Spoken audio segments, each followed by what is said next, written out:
So, as of late Tuesday night, Nintendo of America made the official announcement that the Nintendo eShop platforms for the Wii U system and the Nintendo 3DS family of systems will be permanently shut down in late March of 2023, with access to things like adding funds through credit cards and gift cards all being impossible by as early as the summer. Now, this isn't really news. Small moves that have been made recently, like suspending access to use credit cards in certain countries, were practically the writing on the wall that the old generation's eShop's time was running thin. And so another fan rollout of reactions has begun, similar to when our beloved Wii Shop channel was taken from us a little over 3 years ago. I, amongst many others, will be rushing to grab as much content as we can before this summer deadline, as a long list of exclusive titles will be extinguished into the void forever for the most part. Again, this shouldn't come as any surprise. The Wii U itself was discontinued at the beginning of 2017, and the 3DS line was discarded as well in 2020, so it was only a matter of time before these decade-old consoles began officially losing major assets. That's not my biggest concern from what was just announced. My issue can be found in the frequently asked questions part of Nintendo's announcement, specifically in a now removed portion of it, wherein the response to a question highlighting the uncertainty and lack of reasoning as to why Nintendo doesn't hold up an obligation to continually make these classic titles available in preservation, their response, among other ones, was that they don't owe us anything and have no plans to make any of the lost content accessible again in other ways. This is a problem. It's a classic Nintendo being Nintendo situation, but this is a big problem. Let's talk about it.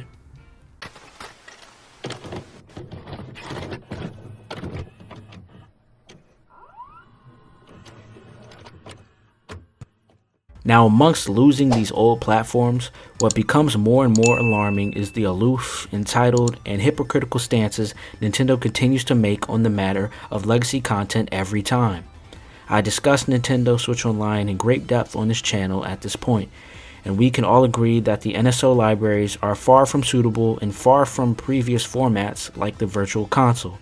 So to say that there aren't any current efforts or attempts to have a more expansive library of content that covers much more of the content that has subsequently been lost is puzzling to me. Quite frankly, coming off as neglect of consumer interest in favor of likely whatever is the most profitable option that comes with the least effort possible. Like, let's say a subscription service where consumers buy an idea and pay more and more for it as the real meat of the deal is drip-fed to a stretch annual revenue. It is backwards behavior because Virtual Console was nearly 2 decades ago, and the offerings between then and now don't even come close to comparing. There are many folds as to why there has been so much cutback as the console generations continue, like extended licensing deals expiring, failed renegotiations, and so on. But even still, it just simply doesn't defend the sheer amount of content that has either been lost completely or unnecessarily restricted for such a lengthy period of time. The weirdest aspect of all of this is how stubborn Nintendo firmly remains regarding emulation and fan content. It is well known and well documented how Nintendo acts regarding players who emulate Nintendo legacy content using ROMs. Yet, to my amazement, they continue to simply refuse to understand and resolve the problem, creating a negative environment for the fans who take pride and joy in pirating content because honestly, there aren't any better options being introduced. You could always go the collector's route and pay upwards of thousands upon thousands of dollars for old consoles and old cartridges and old discs. But somewhere down that rabbit hole, you realize you're grown with heaps of loan debt about to buy a copy of Bomberman 64 The Second Attack for $400 off eBay instead of just running it on OpenEMU for free, especially since Nintendo isn't offering any better solutions. And like everything else I've discussed on this channel recently, that really all ties back to Nintendo Switch Online. NSO can be such a wonderful modern day solution to vicariously host all of these older games. and that's mainly for the ones lost from the virtual console. From the ones we are losing soon on the old generation eShop, Nintendo could easily make the decision to push to format many of those exclusive games to the Switch. I've commended Nintendo for opening up the Switch eShop to full access for third party. That being said, I wouldn't trade all the shovelware we got in return for any of the quality indie exclusives that have built the old eShop library over the last decade plus.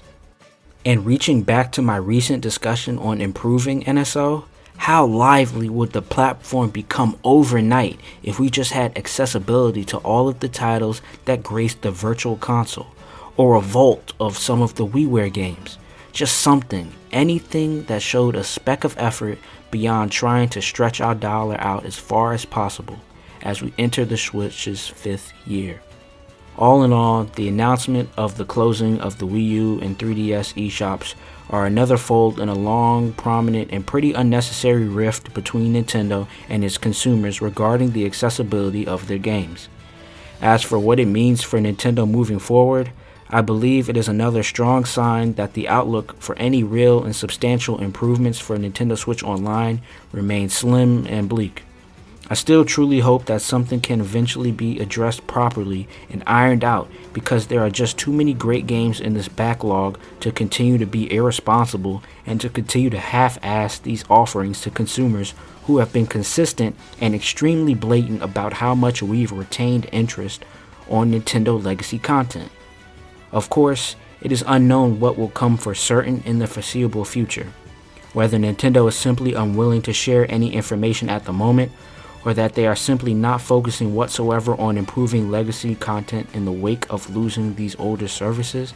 I have a bad feeling that this problem will not be properly resolved anytime soon. What is most disappointing throughout has been how poor Nintendo's attitude has been towards the community regarding a situation they pretend to care about so much. But that's just me. Let me know in the comments how you feel about the eShop's closing and the ongoing battle regarding legacy content. I definitely want to hear you guys' thoughts. That being said, if you got to the end of the video, I truly appreciate you. If you enjoyed it, don't forget to leave a like and subscribe to the channel. It helps me grow immensely. Almost at our current goal of 1,000 subscribers, so keep it up. And as always, take care, good game, and thank you for watching. Peace.